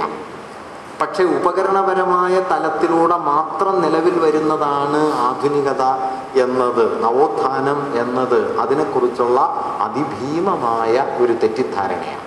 ഇന്ന് സമുദായ സംഘടനകളൊക്കെ ചെയ്യുന്ന പ്രവർത്തനങ്ങൾ, കേരളത്തിൽ നടക്കുന്ന പൊതുവായ പ്രവർത്തനങ്ങൾ നോക്കിക്കഴിഞ്ഞാൽ ഈ ഉപകരണ യുക്തിയെ അതിൻ്റെ സാർവത്രികതയിലേക്ക് എത്തിക്കുകയും മൂല്യപരമായ ഉള്ളടക്കത്തെ നാം കൈയൊഴിയുകയും ചെയ്തിട്ടുണ്ട്. അങ്ങനെ കൈയൊഴിയപ്പെട്ട മൂല്യത്തെ നമ്മുടെ ദൈവബോധത്തിലേക്ക്, നമ്മുടെ വിജ്ഞാന സങ്കല്പത്തിലേക്ക്, നമ്മുടെ രാഷ്ട്രീയത്തിലേക്ക്, നമ്മുടെ സാമൂഹിക പ്രവർത്തനങ്ങളിലേക്ക് തിരികെ കൊണ്ടുവരിക എന്നതാണ് വാസ്തവത്തിൽ നവോത്ഥാനത്തിൻ്റെ ഇന്നത്തെ ഒരാവശ്യം എന്നാണ്. വളരെ ലളിതമാണ് സാമൂഹികതയുടെ പുനഃസ്ഥാപനം. ഈ മനുഷ്യൻ എന്ന് പറയുന്നത് വളരെ ലളിതമായിട്ട് പറഞ്ഞാൽ ഒരു ഉടമ്പടിയാണ്. ഞാനും നിങ്ങളും തമ്മിലുള്ള ഒരു ഉടമ്പടിയിലാണ് ഞാൻ നിൽക്കുക, അല്ലാതെ ഞാൻ ഒറ്റയ്ക്കൊരാളായിട്ടോ നിങ്ങൾ ഒറ്റയ്ക്കൊരാളായിട്ടോ സാധ്യമല്ല. അതുകൊണ്ടാണ് ഈ നമ്മളൊന്ന് എന്ന് പറയുന്നത്. നമ്മളൊന്ന് എന്ന് പറയുന്നത് നമ്മളെല്ലാവരും കൂടി ചേർന്ന് ഒറ്റക്കെട്ടായിരിക്കുന്നു എന്നുള്ള അർത്ഥത്തിൽ മാത്രമല്ല, നമ്മൾ ആകുമ്പോൾ മാത്രമേ എനിക്ക് ഒരാൾക്ക് പോലും നിലനിൽക്കാൻ കഴിയൂ എന്നുള്ള അർത്ഥത്തിൽ കൂടിയാണ്.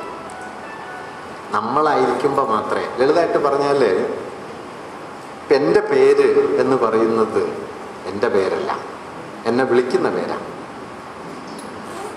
വിളിച്ചാലേ പേരുണ്ടാവുള്ളൂ. നോക്കൂ, ഞാൻ ഒരാളുണ്ട്, അതിഗംഭീരായ ഒരു പേരുണ്ടെന്ന് പറഞ്ഞിട്ട് കാര്യമൊന്നുമില്ല. 1-2 തവണയൊക്കെ എനിക്ക് വിളിച്ച് ആനന്ദിക്കാമെന്നല്ലാതെ ആ പേരുകൊണ്ട് പ്രത്യേകിച്ച് പ്രയോജനമൊന്നുമില്ല. മറിച്ച് നിങ്ങളൊക്കെ എല്ലാവുകയും നിങ്ങളൊക്കെ എന്നെ പേര് വിളിക്കാൻ തുടങ്ങുകയും ചെയ്യുമ്പോൾ എനിക്ക് പേരായി. അങ്ങനെയാണ് ഈ പേരൊക്കെ ഉണ്ടായത്. അതായത് വിളിച്ചുണ്ടാവുന്നതാണ് പേര്, അല്ലാതെ വെറുതെ ഉണ്ടാവുന്നതല്ല. വിളിച്ചുണ്ടായതാണ്. വിളിക്കാൻ ആളപ്പുറം വേണം. പഴയ ഒരു ചിന്തകന്റെ വാക്കുകളിൽ പറഞ്ഞാൽ മാൻ ഈസ് ആൻ എൻസെമ്പിൾ. മനുഷ്യനൊരു ഉടമ്പടിയാണ്, സമുച്ചയമാണ്, ബന്ധരൂപമാണ്. എന്ത് ബന്ധം? ലോകവുമായി പുലർത്തുന്ന നാനാതരം ബന്ധങ്ങൾ. ആ ബന്ധങ്ങളെ തുല്യതാബോധത്തിന്റെ അടിസ്ഥാനത്തിലാക്കുക, തനിക്കൊപ്പമുള്ള മനുഷ്യർ തന്നെപ്പോലെ തന്നെയുള്ളവരാണ് എന്ന് കണക്കാക്കുക. ഇതിന് നിങ്ങൾ ആധുനികമായി ഫ്രഞ്ച് വിപ്ലവത്തിൽ നിന്ന് മൂല്യം സ്വീകരിക്കണമെന്നൊന്നുമില്ല.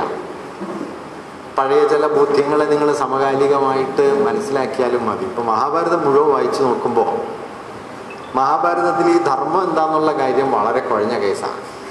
മഹാഭാരതത്തിൽ ഏറ്റവും കുഴഞ്ഞ പ്രശ്നം ഈ ധർമ്മസ്യ തത്വം നിഹിതം ഗുഹായ. ധർമ്മത്തെ ഇങ്ങനെ പല നിലയ്ക്ക് വിശദീകരിച്ച് പോകുന്നുണ്ട്. കുട്ടികൃഷ്ണമാരാര് മഹാഭാരതത്തിലെ സൂക്തിരത്നങ്ങൾ എന്ന് പറഞ്ഞിട്ട് കുറേ പ്രധാനപ്പെട്ട ശ്ലോകങ്ങൾ ഉദ്ധരിച്ച് ചേർക്കുന്നുണ്ട് ഭാരതപര്യത്തിൽ. അതിൽ അവസാനത്തെ ശ്ലോകം ഈ ധർമ്മം എന്താണ് എന്നുള്ളതാണ്. എനിക്ക് വളരെ ഹൃദ്യമായി തോന്നിയ ഒരു ശ്ലോകമാണ്. മാരാർ ഉദ്ധരിച്ച് ചേർത്തിട്ടുള്ളത് ഇത്രയേ ഉള്ളൂ: മറ്റുള്ളവർക്ക് തനിക്ക് അഹിതമായി തീരുന്നത് എന്തോ അത് മറ്റൊരാളിൽ ചെയ്യരുത്. ന തൽ പരസ്യ സന്തത്യാൽ പ്രതികൂലം യഥാത്മന ഏഷ സംക്ഷേപതോ ധർമ്മ കാമാധന്യ പ്രവർത്തതേ. അവനവൻ അഹിതമായി തീരുന്നത് മറ്റൊരാളിൽ ചെയ്യരുത്. ധർമ്മം എന്ന് പറഞ്ഞാൽ ആകെ ഇത്രയേ ഉള്ളൂ, ബാക്കിയൊക്കെ ഇഷ്ടം പോലെ. ഇത്രയേ ഉള്ളൂ. ബാക്കി തത്വമൊക്കെ പറഞ്ഞാലും ഈ ഒറ്റ തത്വം, തനിക്ക് അഹിതമായത് മറ്റൊരാളിൽ ചെയ്യരുത്. ലളിതമായിട്ട് പറഞ്ഞാൽ തന്നെപ്പോലെ തന്നെ ഒരാളായിട്ട് തനിക്കപ്പുറമുള്ള ആളെയും കൂടി കാണണം. അങ്ങനെ കാണുന്നതോടെ ഈ ബോധ്യത്തെ ആധുനികമായ ഒരു ദൈവഭാവനയിലേക്ക് സന്നിവേശിപ്പിച്ച് ദൈവത്തെ ആധുനികനാക്കിയ ഒരാളെയാണ് നാം നാരായണ ഗുരു എന്ന് പറയുന്നത്.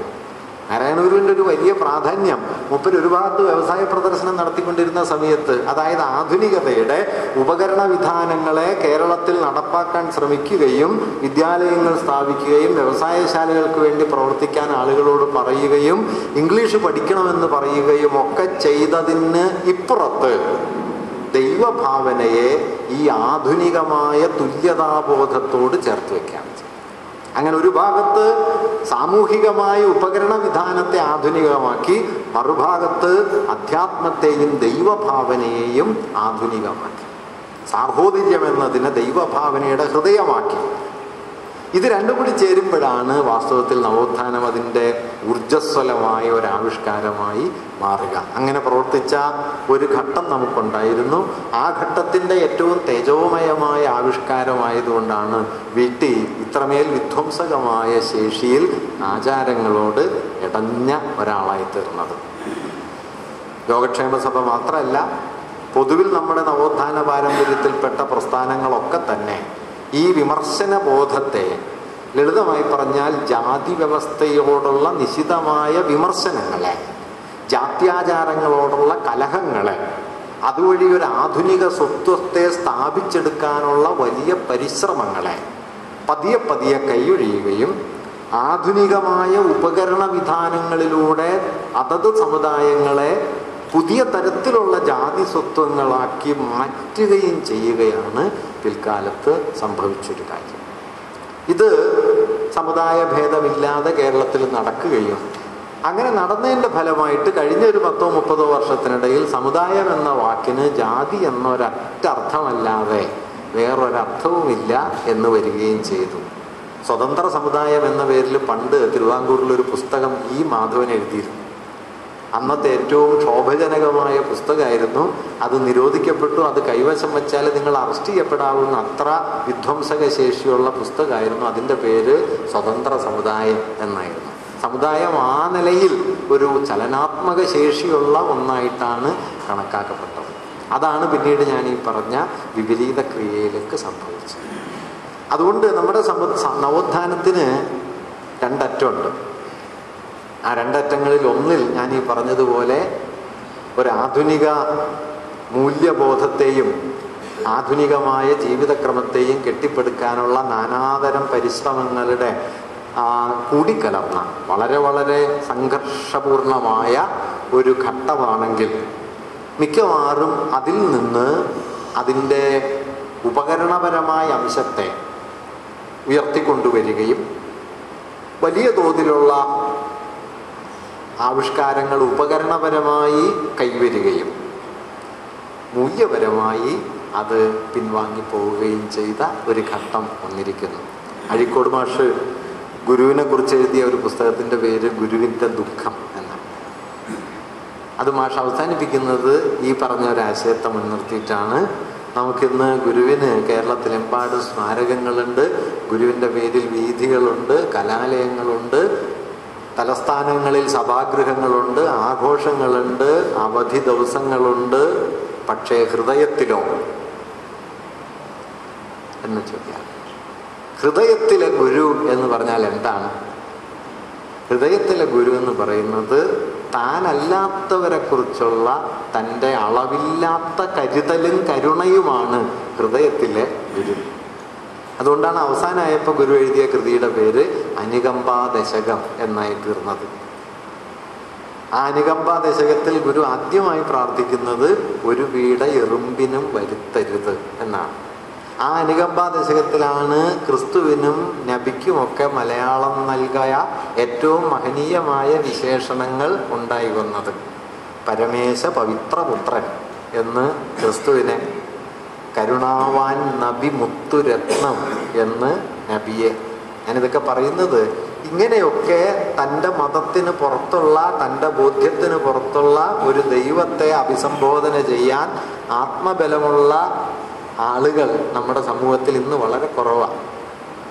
ഗുരു അത് ചെയ്തിരുന്നു. പരമേശ പവിത്രപുത്രൻ. ഇന്ന് നിങ്ങൾക്ക് നിങ്ങളുടെ ദൈവത്തെ പരമാവധി ഇങ്ങനെ വിളിക്കാമെന്നല്ലാതെ അടുത്ത പഞ്ചായത്തിലെ ദൈവത്തെ ഇങ്ങനെ വിളിക്കാനുള്ള ഒരു സ്കോപ്പും ഇല്ല. എല്ലാം വിഭജിക്കുകയാണ് ഇവ ചെയ്യുന്നത്.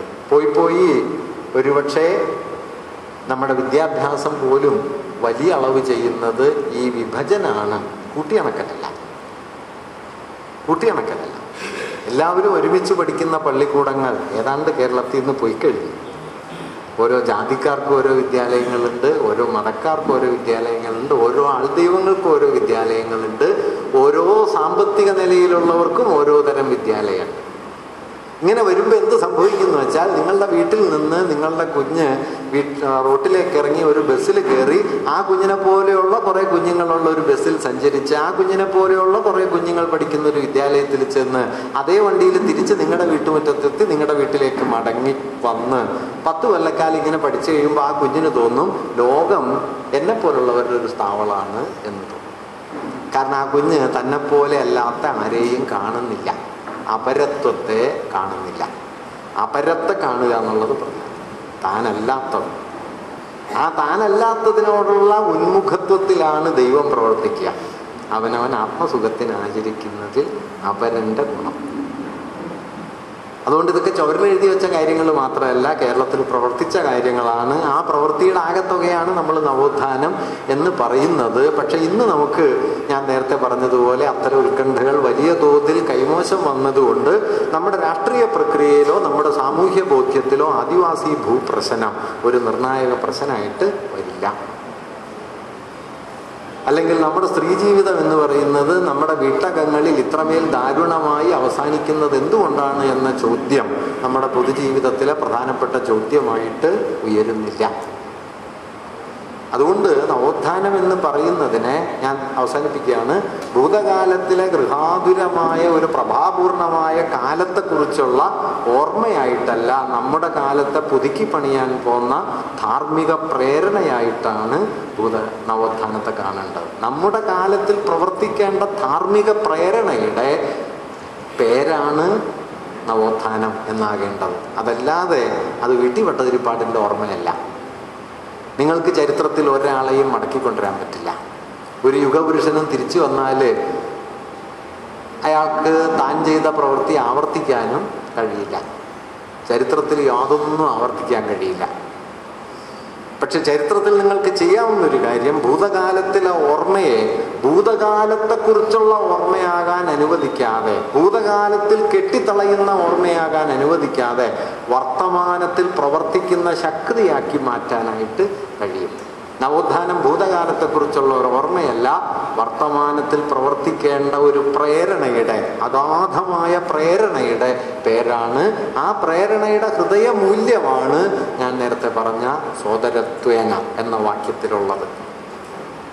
അതുകൊണ്ട് ആ പ്രേരണയെ നമുക്ക് നമ്മുടെ ജീവിത പരിസരത്ത് എങ്ങനെ സാക്ഷാത്കരിക്കാൻ കഴിയുമെന്ന ചോദ്യത്തിലേക്ക് നാം എത്തുമ്പോൾ നിശ്ചയമായും ഞാൻ നേരത്തെ പറഞ്ഞതുപോലെ മനുഷ്യൻ എന്ന സങ്കല്പത്തെ നാം എവിടെ വച്ചാണോ മനസ്സിലാക്കിയിരുന്നത് അതിനെ കുറച്ചുകൂടി വലുതാക്കേണ്ടി വരും. വലുതാക്കിയില്ലെങ്കിൽ എല്ലാ വിപ്ലവങ്ങൾക്കുള്ള ഒരു പ്രത്യേകത എന്താണെന്ന് വെച്ച് കഴിഞ്ഞാൽ, വിപ്ലവ ഭാവനയെ നിങ്ങൾ നിരന്തരം പൊളിച്ചു പണിതില്ലെങ്കിൽ വിപ്ലവം തന്നെയാണ് പ്രതിവിപ്ലവമായി തീരുക. പ്രതിവിപ്ലവം പുറത്തുനിന്ന് വരുന്നതല്ല, വിപ്ലവം തന്നെയാണ്. 50 കൊല്ലം ഒരു വിപ്ലവ പ്രവർത്തനം ആവർത്തിച്ചുകൊണ്ടിരുന്നു കഴിഞ്ഞാൽ അത് തന്നെയായിരിക്കും പലപ്പോഴും പ്രതിവിപ്ലവം. മാധവൻ വിധ്വംസകനായി തീർന്നത്, വിപ്ലവകാരിയായി തീർന്നതിൻ്റെ ഒരടയാളമായിട്ട് ചന്തുമേനോന് തോന്നിയത് മാധവൻ മുടിമുറിച്ചു എന്നുള്ളതാണ്. 960 ഇന്ത്യയിലെയും കേരളത്തിലെയൊക്കെ പ്രധാനപ്പെട്ട വിപ്ലവകാരികൾ ചെയ്തൊരു കാര്യം, അവർ മുടി വളർത്തി എന്നുള്ളതാണ്. ഹിപ്പി മൂവ്മെന്റ് അവർ മുടി വളർത്തുക ചെയ്യണേ. അതുകൊണ്ട് ഇത് മുടിയുടെ പ്രശ്നമല്ല, ചരിത്രം ഉണ്ടാക്കുന്ന അർത്ഥത്തിൻ്റെ പ്രശ്നമാണ്. അതുകൊണ്ട് ഒരു പ്രക്രിയ അതിൻ്റെ തന്നെ വിപരീതമായി തീരാമെന്നത് ചരിത്രത്തിലെ ഒരു പ്രധാനപ്പെട്ട കാര്യമാണ്. അതുകൊണ്ട് മനുഷ്യസങ്കല്പത്തെ, ഈ മനുഷ്യൻ എന്നൊക്കെ പറയുമ്പോൾ ഉള്ളൊരു അപകടം എന്താണെന്ന് വെച്ച് കഴിഞ്ഞാൽ, അത് പറയുന്നവർ അവരവരെ മുൻനിർത്തിയായിരിക്കുമല്ലോ ഇത് കാണുക. നമ്മളെ മാത്രം മുൻനിർത്തി കണ്ടാൽ പോരാ, നാം അല്ലാത്തതിലേക്ക് മനുഷ്യഭാവന എത്തിയോ? അതാണ് ഞാൻ ഈ നേരത്തെ പറഞ്ഞ ഈ മനുഷ്യൻ എന്ന് പറഞ്ഞു കഴിഞ്ഞാൽ, ഇന്ത്യൻ പൗരൻ എന്ന് പറഞ്ഞാൽ ജാർഖണ്ഡിലൊരു ആദിവാസിയാണെന്ന് കൂടി നമുക്ക് തോന്നണം. ഇന്ത്യൻ പൗരൻ, അതല്ലാതെ ബോംബെയിൽ മധ്യവർഗ ജീവിതം നയിക്കുന്ന ഒരാളുടെ പേരല്ല ഇന്ത്യൻ സിറ്റിസൺ എന്നുള്ളത്. ജാർഖണ്ഡിലൊരു ആദിവാസിയുടെ പേരാണ്. അങ്ങനെ ആകുമ്പോഴാണ് ഈ രാഷ്ട്രം എന്ന് പറയുന്നത് ജനാധിപത്യപരമാണ്. ഇന്ന് രാഷ്ട്രം എന്ന് പറയുന്നത് തിരിഞ്ഞ് എവിടെ എത്തിയെന്ന് വെച്ച് കഴിഞ്ഞാൽ, രാഷ്ട്രം എന്ന് പറയുന്നത് ആ രാജ്യത്തെ മുഴുവൻ ജനങ്ങളും അല്ല. അതിലിപ്പോൾ സംശയമൊന്നുമില്ല. ഈ രാജ്യത്തിലെ മുഴുവൻ ജനങ്ങളും ഉൾപ്പെട്ടതാണ് ഈ രാഷ്ട്രം എന്ന് നമ്മളാരും കരുതുന്നില്ല. പരമാവധി ഈ രാഷ്ട്രം ആരാണെന്ന് ചോദിച്ചാൽ ഈ രാജ്യത്തെ പട്ടാളക്കാരാണ് എന്ന് നമുക്കറിയാം. അതെപ്പോഴും പറയില്ലേ, അതിർത്തിയിലെ പട്ടാളക്കാർ. 40 പട്ടാളക്കാർ കൊല്ലപ്പെട്ടപ്പോൾ, ഭീകരത ആക്രമണത്തിന് വിധേയമായപ്പോൾ നമ്മളെല്ലാം ഖേദിക്കേണ്ടതാണ് നിശ്ചയമായി, ഞാനതിനെതിരെ പറയല്ല. പക്ഷെ 40 പട്ടാളക്കാരുടെ ജീവത്യാഗത്തോളമോ അതിൻ്റെ 1000 മടങ്ങോ വില പിടിച്ചതാണ് ആത്മഹത്യ ചെയ്ത 3.5 ലക്ഷം കർഷകരുടെ ജീവിതം. ആ ഓർമ്മയുടെ പേരാണ് രാജ്യസ്നേഹം, അല്ലാതെ തിയേറ്ററിൽ ചാടി എഴുന്നേക്കുന്നതിൻ്റെ പേരല്ല. തിയേറ്ററിൽ ചാടി എഴുന്നേറ്റേക്കുമ്പോൾ നിങ്ങളെന്തോ ദേശാഭിമാനിയാവുന്നു എന്ന് തെറ്റിദ്ധരിക്കുന്നല്ലോ, അല്ല. അവസാനത്തെ ആളെ കാണണം. ഈ അവസാനത്തെ ആളാണ് തെരുവിൽ ഇങ്ങനെ. ഈ അവസാനത്തെ ആളുകളിൽ ചിലരുടെ പേര് ഞാൻ പറയാം. അതിലൊരാളുടെ പേര് മുഹമ്മദ് അഖ്ലാഖ് എന്നാണ്, വേറൊരാളുടെ പേര് പഹലു ഖാൻ, വേറൊരാളുടെ പേര് ജുനായിദ് എന്നാണ്, വേറൊരാളുടെ പേര് മജ്ലൂം അൻസാരി എന്നാണ്. ഈ പേരൊക്കെ നിങ്ങൾ ഓർക്കണ്ടോന്ന് എനിക്കറിഞ്ഞൂടാ. ചില ഘട്ടങ്ങളിൽ വന്നു പോയിരുന്നു. തൻ്റെ അമ്മയ്ക്കും സഹോദരിമാർക്കും ജീവിക്കാനുള്ള വഴിയുണ്ടാക്കാൻ വേണ്ടിയിട്ട് കാളയെയും കൊണ്ട് ചന്തയ്ക്ക് പോയ സമയത്ത് തല്ലിക്കൊന്ന് കെട്ടിത്തൂക്കപ്പെട്ട 15 വയസ്സുള്ളൊരു കുഞ്ഞിൻ്റെ പേരാണ് ഈ മജ്ലൂം അൻസാരി. ആ ഓർമ്മയുണ്ടെങ്കിലേ ദേശാഭിമാനം ഉണ്ടാവുള്ളൂ എന്നാണ് ഞാൻ ഈ പറഞ്ഞത്. ആ ഓർമ്മ വേണം, അല്ലാതെ ഭാരതമാതാവെന്ന് വാർത്ത വർപ്പല. ഭാരതമാതാവ് ആരാന്നറിയോ? ഈ കുഞ്ഞിൻ്റെ അമ്മയാണ്. ഈ കുഞ്ഞിൻ്റെ അമ്മയുടെ പേരാ ഭാരതമാതാവ്, അല്ലാതെ ഈ ത്രിവർണ്ണ പതാകയുടെ നടുക്ക് കാണുന്ന ഒരു ദൈവത്തിൻ്റെ പേരല്ല, ഈ കുഞ്ഞിൻ്റെ അമ്മയുടെ പേരാണ്. അതായിരുന്നു ഗാന്ധിയോട് ചോദിച്ചത്, എന്താണ് Bapuji, what is the primary function of this nation? ഗാന്ധിയുടെ ഉത്തരം എന്തായിരുന്നു എന്നറിയോ? Wipe out the tears from the ice of the common man. അവസാനത്തെ മനുഷ്യന്റെ കണ്ണീരൊപ്പുമ്പോഴാണ് രാഷ്ട്രം ജനിക്കുന്നതെന്നാണ് ഗാന്ധി കരുതിയത്. ആ മനുഷ്യനായിരുന്നു രാഷ്ട്രപിതാവ്. വെറുതെ അല്ല വെടിവെച്ച് കൊന്നത്. കാരണം രാഷ്ട്രം ആരാന്നുള്ള ചോദ്യത്തിന് ഇന്ന് നമുക്ക് ഉത്തരം എന്താണെന്ന് വെച്ച് കഴിഞ്ഞാൽ, രാഷ്ട്രം എന്ന് പറയുന്നത് ഭരണകൂടമാണ്, ഭരണകൂടം എന്ന് പറഞ്ഞു കഴിഞ്ഞാൽ തെരഞ്ഞെടുക്കപ്പെട്ട ഗവൺമെൻറ്റാണ്. ഗവൺമെൻറ് എന്ന് പറഞ്ഞു കഴിഞ്ഞാൽ അവസാനത്തൊരു മഹാനേതാവാണ്. അതുകൊണ്ട് മൂപ്പരെ കുറിച്ച് എന്തെങ്കിലും പറഞ്ഞാൽ നിങ്ങൾ രാജ്യദ്രോഹിയായി. എളുപ്പ വഴിയിൽ ക്രിയ ചെയ്യാന്ന് പണ്ട് കണക്ക് പാഠത്തിലുണ്ടായി. അങ്ങനെ രാജ്യദ്രോഹത്തിലേക്കുള്ള എളുപ്പ വഴിയാണ്. അപ്പോൾ ഈ എളുപ്പ വഴികൾക്കപ്പുറത്ത് ഈ മനുഷ്യരെ മുഴുവൻ കാണുക. ഞാൻ പറയുന്ന നവോത്ഥാനം ഇങ്ങനെയൊക്കെ ആലോചിച്ചിരുന്നു. ഈ അവസാനത്തെ ആളെ കാണുക, അവസാനത്തെ ആളെ കൂടി നിങ്ങളുടെ കൂടെ കൂട്ടുക, അവർക്ക് വേണ്ടി അവരവരുടെ ജീവിതം സമർപ്പിക്കുക. അപ്പോൾ വാക്കുകൾക്ക് പുതിയ അർത്ഥം ഉണ്ടാവും. നവോത്ഥാനം എത്ര വാക്കുകളെ പൊളിച്ചു പണിതു അല്ലേ? വിവേകം എന്ന വാക്ക് നവോത്ഥാനത്തിൽ വേറൊന്നായി. കാര്യകാരണബോധം എന്ന ഡിക്ഷണറി നോക്കിയാൽ കാണുക. ശരിയും തെറ്റും തിരിച്ചറിയാനുള്ള ശേഷി, അതൊക്കെയാണ് ഡിക്ഷണറിയിൽ ഉണ്ടാവുക. നവോത്ഥാനം വേറെ അർത്ഥം കൊടുത്തു. അന്യജീവൻ ഉതകി സ്വജീവിതം ധന്യമാക്കും അമലേ വിവേകികൾ. വേഗം മാറിപ്പോയി. അതിനു മുമ്പ് മാറിയിട്ടുണ്ട് കേട്ടോ. കുഞ്ചൻ നമ്പ്യാർ അതിലും ഗംഭീരമായി വേഗത്തെ മാറ്റിയിട്ടുണ്ട്. ദാരിദ്ര്യം എന്തെന്നറിഞ്ഞവർക്ക് പാരിൽ പരക്ലേശ വിവേകമുള്ളൂ. വിവേകം എന്നുള്ള വാക്കിന് കൊടുക്കാവുന്ന ഏറ്റവും വലിയ വിശേഷണം നമ്പ്യാർ കൊടുത്തതാ. പരക്ലേശ വിവേകം, പരക്ലേശ ബോധ. ഇതൊന്നും ഡിക്ഷണറി നോക്കിയാൽ കിട്ടൂല. കവിത പഠിക്കാണ്ട് പോയാലുള്ള തകരാറ് എന്താന്ന് വെച്ച് കഴിഞ്ഞാൽ ഈ കാര്യകാരണബോധം മാത്രമാണ് വിവേകം എന്ന് ധരിക്കും. ഇപ്പൊ പിന്നെ അത്രയൊന്നുമില്ല കേട്ടോ. വലിയ അപകടത്തിലൊന്നും പെടാതെ അവനവൻ്റെ കാര്യം കഴിച്ചിലാക്കാനുള്ള ശേഷിയുടെ പേരാണ് ഈ വിവേകം. വേറെ പ്രത്യേകിച്ച് കാര്യമൊന്നുമില്ല. നിങ്ങളുടെ ജീവിതം തകരാറൊന്നും കൂടാതെ നല്ല കല്യാണം കഴിച്ച് നല്ല ജോലി സമ്പാദിച്ച് നല്ല ജീവിതം ജീവിച്ച് മരിച്ചാൽ നിങ്ങൾ വിവേകിയായി എന്ന് കരുതാൻ മടിയില്ലാത്ത ഒരു വ്യാജ സമൂഹമാണ് നമ്മുടെ. പക്ഷെ നവോത്ഥാനം ഈ വാക്കിനേക്ക് എടുത്ത് മാറ്റി. നിങ്ങൾ ഓർക്കണം, ഇതൊന്നും ചെറിയ കാര്യമല്ല. ഈ വാക്കിനെടുത്തിട്ട് എത്ര വലിയ അർത്ഥത്തിലേക്ക് കൊണ്ടുപോയി. അവിടെ നിന്നാണ് നമ്മളിപ്പോൾ വിവേകം എന്ന് പറയുന്ന ഇവിടേക്ക് വന്നത്. ഇങ്ങനെ മൂല്യങ്ങളുടെ, ഞാനതാ പറയാൻ ശ്രമിച്ചുകൊണ്ടിരുന്നത്, ആധുനികതയുടെ ഹൃദയമായ ഈ വലിയ ആധുനികതയ്ക്കുള്ളിൽ തന്നെ ഈ ഒരു പിളർപ്പുണ്ട്. അതായത് അതൊരു ഭാഗത്ത് മൂല്യങ്ങളെക്കുറിച്ച് സംസാരിച്ചു, മറ്റൊരു ഭാഗത്ത് അത് ഉപകരണ വിധാനങ്ങളെക്കുറിച്ച് സംസാരിച്ചു. ആധുനികതയുടെ വളർച്ചയുടെ പിൽക്കാലത്തിലെത്തിയപ്പോൾ മൂല്യപരമായ ആധുനികത ഏതാണ്ട് റദ്ദായി പോവുകയും ഉപകരണപരമായ ആധുനികത അതിനെ വിഴുങ്ങുകയും ചെയ്തു. ലളിതമായി പറഞ്ഞാൽ മൂലധനം ആധുനികതയെ വിഴുങ്ങിയതോടെ ആധുനികതയിൽ സാഹോദര്യം റദ്ദായി പോവുകയും ആധുനികത യന്ത്രമായി മാറുകയും ചെയ്തു. അതുകൊണ്ട് പറഞ്ഞ വിപ്ലവ മുദ്രാവാക്യം മുതലാളിത്തം സ്വയം നടപ്പാക്കിയിട്ടില്ല. മുതലാളിത്താണ് ചരിത്രത്തിലെ ഏറ്റവും മഹനീയമായ മുദ്രാവാക്യങ്ങളിലൊന്നും ഉണ്ടാക്കിയത്. സ്വാതന്ത്ര്യം, സമത്വം, സാഹോദര്യം ഫ്രഞ്ച് വിപ്ലവത്തിന്റെ മുദ്രാവാക്യം. സമീർ അമീൻ പറയും, ഇത് പറഞ്ഞെങ്കിലും ലിബർട്ടി, ഇക്വാലിറ്റി, ഫ്രറ്റേണിറ്റി എന്ന് പറഞ്ഞെങ്കിലും ബൂർഷ്വാസി നടപ്പിലാക്കിയത് ഫ്രഞ്ച് വിപ്ലവത്തിന്റെ ഈ മുദ്രാവാക്യമല്ല, അമേരിക്കൻ വിപ്ലവത്തിന്റെ മുദ്രാവാക്യമാണെന്ന് പറയും. അത് ഇത്രയും വരില്ല. ലിബർട്ടി ആൻഡ് പ്രോപ്പർട്ടി അത്രയും വരും. സ്വാതന്ത്ര്യമുണ്ട്. എന്തിനുള്ള സ്വാതന്ത്ര്യം? എല്ലാവർക്കും സ്വത്തവകാശത്തിനുള്ള സ്വാതന്ത്ര്യം വേണം, സമത്വത്തിനുള്ള സ്വാതന്ത്ര്യം വേണമെന്ന്, സാഹോദര്യത്തിനുള്ള സ്വാതന്ത്ര്യം വേണമെന്ന് നാം ആധുനികതയിൽ പരിശീലിച്ചിട്ടില്ല. അതുകൊണ്ടാണ് ഞാൻ പറയുന്നത്, ആധുനികത ഇന്ന് കേട്ടാൽ അത് സാഹോദര്യമാണ് എന്ന് നമുക്ക് തോന്നില്ല. അത് തീവണ്ടിയാണെന്ന് മനസ്സിലാവും. തീവണ്ടിയോ എയറോപ്ലെയിനോ ആധുനികമാണെന്ന് മനസ്സിലാവും. സാഹോദര്യം എന്നുകൂടി മനസ്സിലാകണം. അതായിരുന്നു ആധുനികത. അത് ആധുനികതയ്ക്കുള്ളിൽ തന്നെ മരിച്ചുപോയ ഒന്നാണ്, അല്ലെങ്കിൽ ദമനം ചെയ്യപ്പെട്ട ഒന്നാണ്, അമർച്ച ചെയ്യപ്പെട്ട ഒന്നാണ്. ഈ അമർച്ചയുടെ ഒരു തുടർച്ച വാസ്തവത്തിൽ നമ്മുടെ നവോത്ഥാന ചരിത്രത്തിലും ഉണ്ട്. സമുദായം എന്നത് ജാതി വിമർശനപരമായി സോദരത്വേന എന്ന മൂല്യത്തെ ഉയർത്തിക്കൊണ്ടുവന്ന് കേരളത്തിൽ അങ്ങനെ ഒരു പ്രസ്ഥാനം ഉണ്ടായിരുന്നു, സഹോദര പ്രസ്ഥാനം. അയ്യപ്പൻ മാഷ്, സഹോദര സംഘം. അയ്യപ്പൻ മാഷ് മാത്രമല്ല കേട്ടോ, സഹോദര പ്രസ്ഥാനത്തിന് തിരുവാങ്കൂറിലൊരു ശാഖ ഉണ്ടാക്കിയ ആളുടെ പേര് വക്കം അബ്ദുൽ ഖാദർ മൗലവി എന്നാണ്. ഇതൊക്കെയായിരുന്നു നവോത്ഥാനം. വക്കം അബ്ദുൽ ഖാദർ മൗലവി സഹോദര സംഘത്തിന്റെ അവിടുത്തെ പ്രവർത്തകൻ അദ്ദേഹമായിരുന്നു. ഇങ്ങനെ സാഹോദര്യം എന്നൊരു മൂല്യത്തെ നമ്മുടെ ജീവിതബോധത്തിലേക്ക് സന്നിവേശിപ്പിക്കാൻ പല രൂപത്തിൽ പണിപ്പെട്ടിരുന്നു. ആ പണിപ്പെടലുകളാണ് നമ്മുടെ നവോത്ഥാനത്തെ ഒരു ബൂർഷ്വാ പരിഷ്കരണമായി മാറാൻ അനുവദിക്കാതിരുന്നത്. അതിൻ്റെ ധാർമ്മിക മാനം അതായിരുന്നു. ആ ധാർമ്മിക മാനം ഒരുപക്ഷെ നമുക്ക് നമ്മുടെ ഈ ധാർമ്മിക മാനത്തെയാണ് വീട്ടി ഉയർത്തിപ്പിടിച്ചത്. നമ്മുടെ നവോത്ഥാന ചരിത്രത്തിലേക്ക് നോക്കിയാൽ അവരാരും വൻ വ്യവസായികളായിരുന്നില്ല. വ്യവസായം വേണമെന്ന് അവർ പറഞ്ഞിരുന്നു, തൊഴിൽ വേണമെന്ന് പറഞ്ഞിരുന്നു, വിദ്യാഭ്യാസം വേണമെന്ന് പറഞ്ഞിരുന്നു എന്നല്ലാതെ അവരാരും വൻ വ്യവസായികളായിരുന്നില്ല. ചിലർ സന്യാസിമാരായിരുന്നു. അവരിതെല്ലാം പറഞ്ഞിരുന്നു.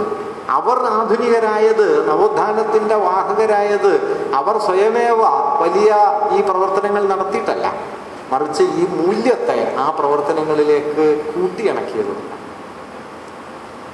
ആ കൂട്ടിയിണക്കലിനെ കൂടി നമ്മൾ ഓർമ്മിക്കണം. അതുകൂടി നമ്മുടെ ജീവിതബോധത്തിൻ്റെ ഭാഗമാക്കി മാറ്റുകയും ഒരുപക്ഷെ ആ നഷ്ടമൂല്യത്തെ നമ്മുടെ ജീവിത പരിസരത്ത് മടക്കിക്കൊണ്ടുവരാനാകുമോ എന്ന ധാർമ്മികമായ വലിയ ചോദ്യം നമ്മുടെ സംഘാടനത്തിൻ്റെയും നമ്മുടെ സംഘടനയുടെയും നമ്മുടെ സമരപ്രവർത്തനങ്ങളുടെയും ഒക്കെ ഒരടിപ്പടവിൽ നിലനിർത്താൻ ശ്രമിക്കുകയും ചെയ്യുക എന്നതാണ് ഒരർത്ഥത്തിൽ നവോത്ഥാനത്തിൻ്റെ വീട്ടിയെല്ലാം പ്രതിനിധീകരിച്ചൊരു പാരമ്പര്യത്തോട് നമുക്ക് പുലർത്താവുന്ന നീതി.